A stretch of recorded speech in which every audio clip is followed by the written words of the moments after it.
Hello दोस्तों, good evening, good morning, good afternoon. तो हम आज स्टार्ट करते हैं क्लास 6 की हिस्ट्री की पहली चैप्टर, जिसका नाम है क्या, कब, कहाँ और कैसे। चलिए हम शुरू करते हैं। पहला टॉपिक है कैसे पता लगा। अब यहाँ पे बात हो रही है कि किस चीज़ का पता लगा, ठीक है। तो जैसे कि एक एग्ज़ाम्पल के लिए आप ले लीजिए कि जैसे कि 100 साल पहले क्या हुआ था, 1000 साल पहले क्या हुआ था, लोग कहाँ से आए, कहाँ गए और उनका विकास कैसे हुआ, ये सब के बारे में हम कैसे पता लगाएं। यहाँ पे यही चीज़ की बातें हो रही हैं। अब जैसे कि यही चीज़ आप ले लीजिए कि हमको यही जानने के लिए क्या जैसे कि कल क्या हुआ था, परसों क्या हुआ था, ये सब जानने के लिए हम क्या कर सकते हैं।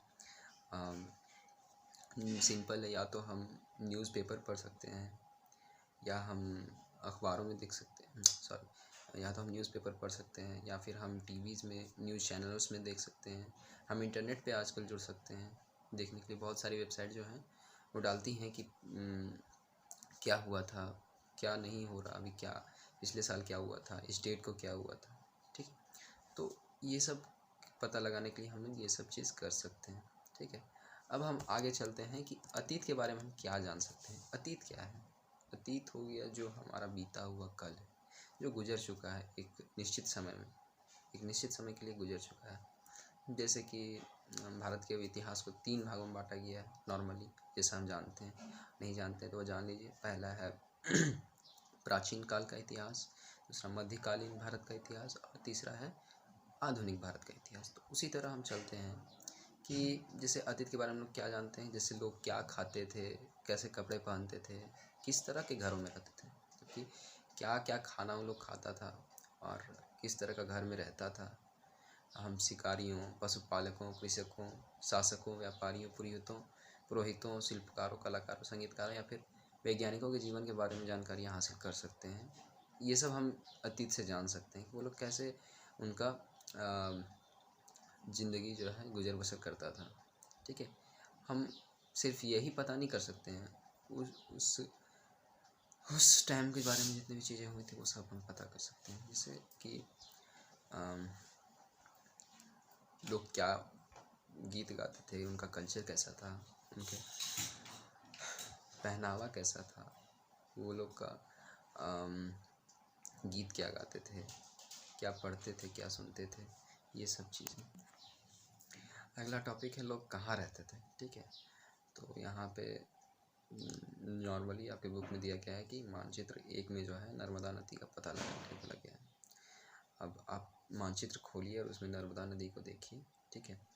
अब क्या होता था कि कई लाख साल पहले जो होता था, लोग इसी नदी तट के पर रहते थे। इसका जो नर्मदा नदी है उसके तट पे रहते थे। यहाँ रहने वाले आरंभिक लोगों में से कुछ कुशल संग्राहक थे जो आसपास के जंगलों की विशाल संपदा से परिचित थे। वो क्या थे कि आसपास के जितने भी जंगल थे, वहाँ के जो संपदा थी, संपत्ति थी, वहाँ से वो लोग ज्ञानी थे कि वहाँ ये चीज़ हमें मिल जाएगी, यहाँ पे ये मिलेगा, हमें वो चीज़ मिलेगी। अपने भोजन के लिए वे जड़ों, फलों तथा जंगल के अन्य उत्पादों का यहीं से संग्रह किया करते थे। क्या करते थे कि अपने भोजन खाने पीने के लिए क्या करते थे, वो जड़ हो गए, फल हो गए, जंगल के अन्य जितने भी प्रोडक्ट्स हैं, वो सब क्या करते थे, वहाँ से कलेक्ट करते थे या संग्रह करते थे। फिर जानवरों का शिकार करते थे। जनरली यहाँ पे आखेट कहा गया है उसे बुक में, लेकिन आप को सुविधा के लिए नॉर्मली आप इसको शिकार कह सकते हैं। अब हम क्या करते हैं, उत्तर पश्चिम की सुलेमान और किरथर पहाड़ियों का पता लगाते हैं, ठीक है। उत्तर पश्चिम यानी कि सिंपल सी बात है, पाकिस्तान के साइड में, या फिर नॉर्थ में, भारत के नॉर्थ पश्चिम में, ये चीज़ आप जान सकते हैं। तो इसी क्षेत्र में कुछ ऐसे स्थान हैं, किस क्षेत्र में, तो सुलेमान और किरथर पहाड़ियों में, ठीक है, जहाँ लगभग 8000 वर्ष पूर्व स्त्री पुरुष ने सबसे पहले गेहूँ तथा जौ जैसी फसलों को उपजाना आरंभ किया था। यही वो स्थान है जहाँ पे लगभग कितना 8000 साल पहले स्त्री और पुरुषों ने सबसे पहले गेहूं और जौ की फसलों को उपजाना आरंभ किया था, ठीक है। तो ये चीज़ आप यहाँ से जान सकते हैं कि सबसे पहली जो फसल में उगाई गई थी वो क्या थी, तो गेहूं और जौ। और कब उगाई गई थी, तो लगभग 8000 वर्ष पहले। कहाँ पे, तो उत्तर पश्चिम में स्थित सुलेमान और किरथर पहाड़ियों पे, ठीक है। अब उन्होंने भेड़, बकरी और गाय बैल जैसे पशुओं को पालतू बनाना शुरू किया। पहले पालतू तो लोग बनाते नहीं थे उतने, जनरली उतना पता नहीं था क्या होता है क्या नहीं होता। अभी हम लोग थोड़ा इससे परिचित हैं लेकिन उस टाइम पे जो है लोग भेड़ बकरी और गाय जैसे पशुओं को पालतू बनाना शुरू किया। ये लोग गाँव में रहते थे, ठीक है। उत्तर पूर्व में गोरों तथा मध्य भारत में विंध्य पहाड़ियों का पता लगा। अब उत्तर पूर्व में गारो तथा मध्य भारत में विंध्य पहाड़ियों का पता लगाने के लिए बात किया गया है। यहाँ पे ये कुछ अन्य ऐसे क्षेत्र थे जहाँ कृषि का विकास हुआ। अब यहाँ पे कुछ ऐसे अन्य क्षेत्र थे जहाँ पे क्या हुआ, खेती का विकास हुआ। हर जगह पे खेती उस टाइम नहीं होती थी। अब कुछ कुछ जगह पे स्टार्ट हुआ, फिर धीरे धीरे वहाँ से क्या हुआ कि धीरे धीरे कृषि का विकसित हुआ। और वहाँ पे क्या हुआ कि गारो तथा मध्य भारत की विंध्य पहाड़ियों के आसपास क्या हुआ कि सबसे पहला जो अनाज उपजाया गया वो था आपका जाके चावल, ठीक है। वे स्थान विंध्य भारत में उत्तर में स्थित थे। विंध्य भारत में उत्तर में स्थित थे। आप यहाँ पे मानचित्र देख सकते हैं अपनी किताब में।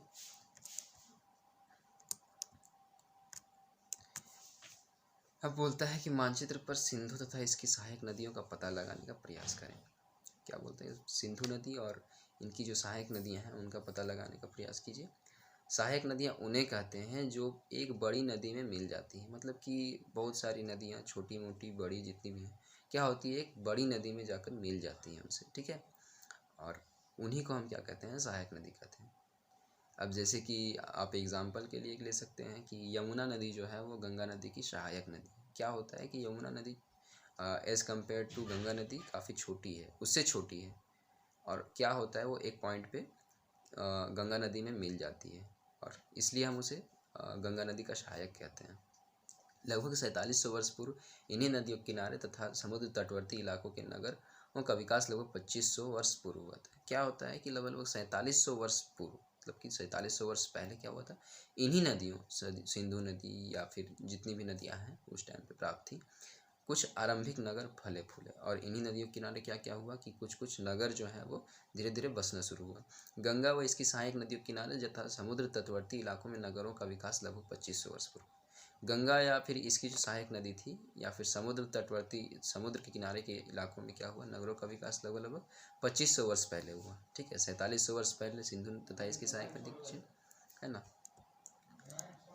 गंगा तथा इसकी सहायक नदी सोन का पता लगा। अब सोन नदी का पता लगाने के लिए बात किया जा रहा है। तो गंगा के दक्षिण में इन नदियों के आसपास का क्षेत्र प्राचीन काल में मगध यानी कि वर्तमान बिहार के नाम से जाना जाता है। क्या होता है, गंगा नदी जो थी और इसकी जो सहायक एक नदी है सोन, ये गंगा के दक्षिण में इन नदियों के आसपास क्या हुआ, एक क्षेत्र जो है प्राचीन काल में मगध नाम से उभरा, जिसको अभी हम वर्तमान रूप से बिहार के रूप में जानते हैं, ठीक है।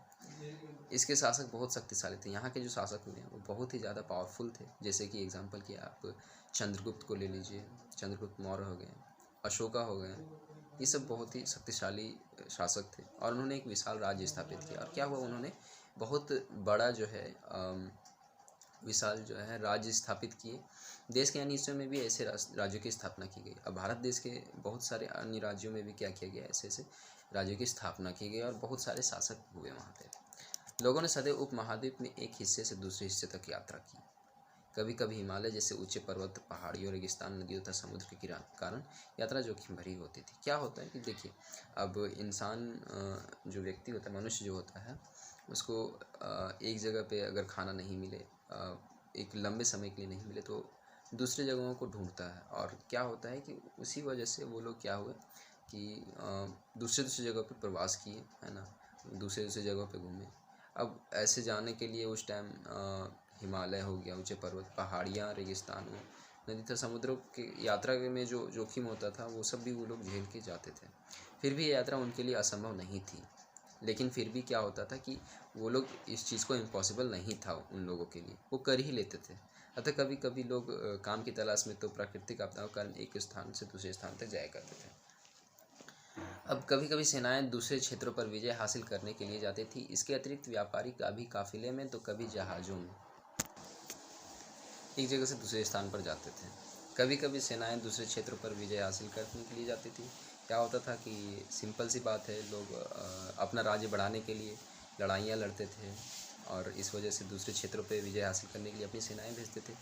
और इसके अतिरिक्त व्यापारी काफिले भी में तो कभी कभी जहाज़ों में अपने साथ मूल्यवान वस्तुएं लेकर एक स्थान से दूसरे स्थान जाते थे। और व्यापारिक काफिले जो थे, जो व्यापार करते थे उस वक्त पे, तो वो लोग क्या करते थे, जहाज़ों पे लेके अपनी अपनी जो मूल्यवान जो वैल्यूएबल जो चीज़ें हैं जो वो लोग व्यापार करने के लिए ले जा रहे हैं, उन्हें एक स्थान से दूसरे स्थान तक ले जाते थे और वहाँ पे वो बेचते थे उन चीज़ों को। धार्मिक गुरु लोगों को शिक्षा और सलाह देते हुए एक गांव से दूसरे गांव तथा कस्बे से दूसरे कस्बे जाया करते थे। ये धार्मिक गुरु जो होते थे, रिलीजियस जो टीचर्स होते थे, वो क्या करते थे कि लोगों को शिक्षा और सलाह देने के लिए, या फिर वो धार्मिक चीज़ हो या फिर वो मूल्यवान चीज़ हो, उसको बताने के लिए एक गांव से दूसरे गांव, एक जगह से दूसरी जगह, कस्बे बस्ती ये सब दूसरे स्थान पर जाया करते थे। कुछ लोग नए और रोचक स्थानों को खोजने की चाह से उत्सुकतावश भी यात्रा करते थे, और कुछ कुछ लोग जो होते थे वो क्या करते थे कि अपने जानने के लिए या फिर उत्सुकता के लिए दूसरे स्थान को खोजने के लिए भी एक जगह से दूसरे स्थान पर जाया करते थे। जैसे कि आप एग्जांपल के लिए क्रिस्टोफर कोलंबस को ले सकते हैं, आप वास्को डिगामा को ले सकते हैं। ये सब इन कैटेगरीज में आ जाएंगे। इन सभी यात्राओं से लोगों एक दूसरे के विचार जानने का अवसर मिलता था। क्या होता था कि अब जैसे सिंपल सी बात है, एक स्थान से दूसरे स्थान पर जाएगा इंसान, तो दूसरे लोगों का जो विचार है, जो वो क्या सोचते हैं, क्या उनको चाहिए, ये सब सोचने के लिए वो लोग क्या करते थे, ये सब भी विचार उन लोग को जानने का अवसर मिलता था। अब अगला टॉपिक है, आज लोग यात्रा क्यों करते हैं। आज के जो लोग हैं वो यात्रा क्यों करते हैं। अब फिर से यहाँ पे बताया गया किताब में कि एक बार फिर से मानचित्र एक को देखें और पहाड़ियों, पर्वत और समुद्र इस उपमहाद्वीप की प्राकृतिक सीमा का निर्माण करते हैं।